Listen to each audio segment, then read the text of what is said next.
beleza? Tá começando aqui mais um vídeo do canal Moto 020. Meu nome é Marley e eu tô falando aqui novamente na BR-060, aproveitando a minha volta de Goiânia ainda. Eu já fiz uns outros vídeos aí numa lapada só, porque às vezes eu aproveito para fazer vários vídeos juntos, né? E hoje o assunto é uma continuação de um vídeo do comecinho do ano de 2022, que é sobre a correia dentada na NC700. Beleza? Mas antes de mais nada, vou pedir aquela ajudinha. Se inscreve no canal se você ainda não é inscrito, dá aquela buzinada no sininho, aquela acelerada no like e comenta também, compartilha com todo mundo, pra gente poder trazer sempre vídeos sobre esses assuntos e outros mais do mundo das motos, sobre segurança, sobre técnicas, sobre dicas e etc. Beleza? Então, galerinha, no começo do ano de 2022, em janeiro, eu fiz um vídeo sobre a correia dentada que eu instalei na NC700. Quando eu instalei a correia dentada, eu instalei ela com a moto com aproximadamente 106 para 107 mil quilômetros. Eu vou colocar exatamente aí. E agora aqui, ó, tá marcando 114.052 quilômetros. Então, assim, já tem alguns meses, aproximadamente 5 meses que eu coloquei a correia. Já andei aproximadamente 7 mil quilômetros e já tenho uma noção sobre algumas questões que pra mim na época lá ainda eram um pouco incertas e tudo mais, mas que com o tempo foram ficando um pouco mais claras, e algumas outras situações. Galerinha,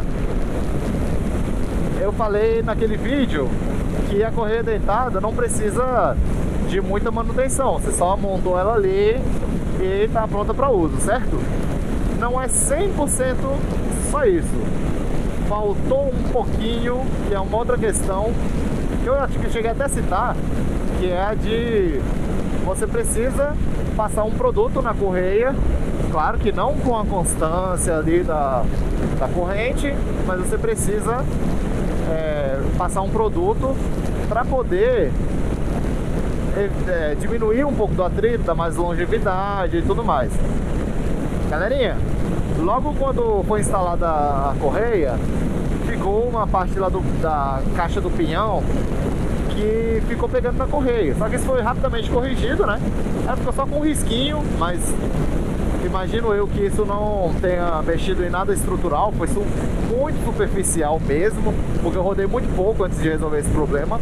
Mas assim que eu vi que esse problema estava acontecendo, eu já tentei resolver, fui lá na oficina, eles já resolveram rapidinho, nem cobraram nada e tal. E aí, eu fui começar a perceber algumas outras questões, né? Eu fiquei um tempinho para poder comprar um spray. Eu comprei um spray que um amigo meu que tem uma NC700 com correia me indicou. Só que eu bati esse spray e tal, e aí tava numa época meio de chuva ainda. E nessa época de chuva, a moto começava a fazer um barulho. Eu não sabia que barulho que era esse. Porque assim, eu troquei a correia, troquei pneu, troquei vela, dei uma geral e troquei algumas questões mais consideráveis assim. Foi uma graninha que eu fui gastando para poder deixar a moto um pouquinho mais tranquila, né? E aí já aproveitei a revisão geral para poder resolver essas situações. E aí, o que aconteceu? Eu tava ouvindo um barulho, principalmente quando molhava, quando pegava, ou quando tava chovendo, ou quando a pista tava molhada, pegava um pouco de água na moto e em algum lugar tava dando um barulho. Era um barulho tipo um assovio assim, ó. Conforme eu acelerava, ela começava. Quando eu parava de acelerar, que ela tava ou mantendo a constância ou reduzindo a velocidade, o barulho sumia. Eu fiquei muito preocupado. Eu pensei, pô, se quando eu acelero faz o barulho e quando eu paro de acelerar para o barulho, inclusive tá até um pouquinho, mas é porque não dá pra ouvir no vídeo. Quando acontece isso, deve ser então alguma coisa atrelada ao acelerador. Achei que era do motor, porque você não consegue saber de onde vem o barulho, né? No máximo você tem um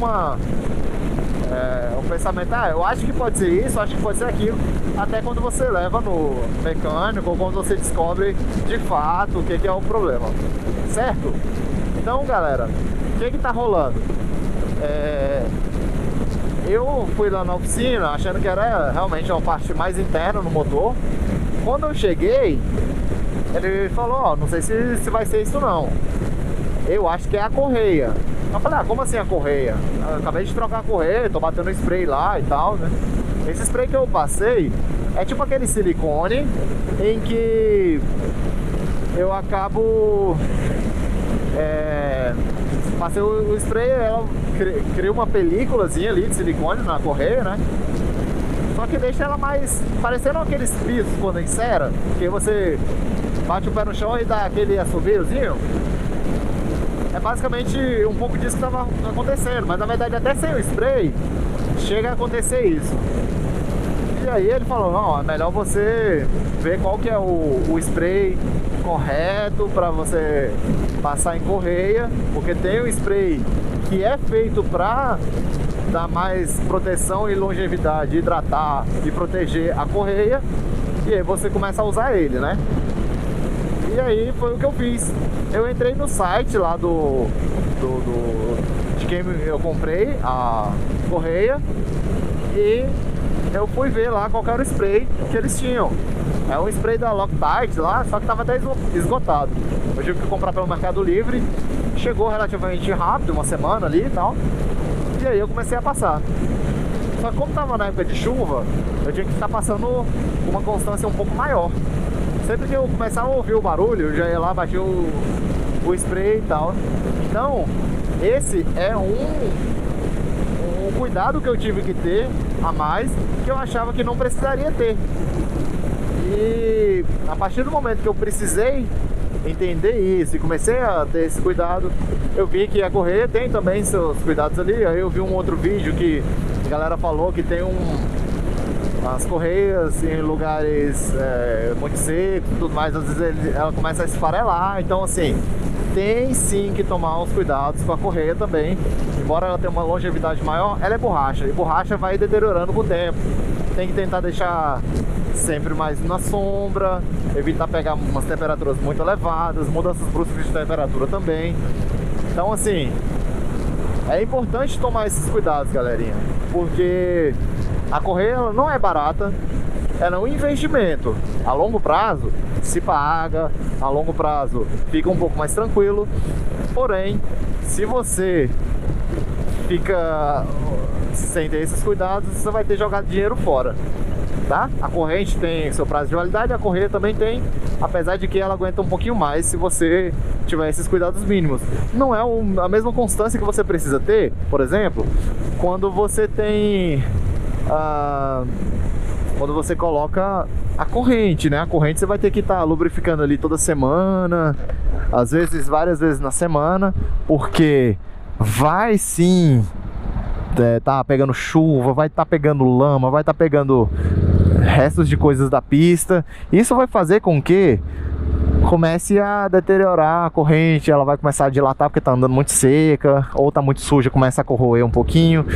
Na correia ela já não tem tanto essa questão assim, mas tem um atrito de qualquer forma. Você tem que ver se a correia tá correndo certinha, se ela tá de repente pegando na polia, na lateral da polia. Então tem que ficar de olho para entender direitinho e para ter aquela longevidade que eu falei lá dos 100 mil quilômetros, né? Que muita gente acaba alcançando, porque senão eu tô gastando R$2.000 praticamente e andando o tanto que uma corrente andaria. Então aí não compensa, né? Porque a corrente eu consigo comprar pela metade desse valor, numa corrente relativamente boa, num custo baixo, né? Então é um cuidado a mais que tem que fazer, beleza, galera? Então, se você ainda não é inscrito no canal, se inscreve, eu peço encarecidamente isso. Dá aquela buzinada no sininho, acelerada no like. Comenta aí se você já tá usando a correia, se você começou a usar depois de que eu tô falando essas coisas, se você viu o outro vídeo, se não viu, vê lá. E aí volta aqui e comenta lá também o que você achou da avaliação das informações que eu trago, porque isso vai trazer mais retorno para mim, e eu vou sabendo se eu tô no caminho certo, o que eu tenho que mudar, o que tem que melhorar para tirar dúvidas, de repente fazer alguma ressalva. Igual esse vídeo mesmo, eu tô trazendo um pouquinho mais da vivência do que eu tava tendo antes, porque tem uma outra diferença também, que é a questão da velocidade, né? A velocidade com a corrente e com a correia, porque mudou a relação da moto, né? Então, na outra dá uma diferença de 10%, essa tá dando uma diferença de 4% aproximadamente da velocidade marcada ali para a velocidade real. Então, se eu tô a 100 por hora, ela tá a 96. Então, é uma questão que vai alterar até a medição de combustível, porque a moto vai estar com uma forma de medir com a corrente, e aí quando eu mudei, mudou tudo, né? Então, vou ficando por aqui. Não esquece de curtir, comentar, compartilhar, e até o próximo vídeo, galera. Valeu!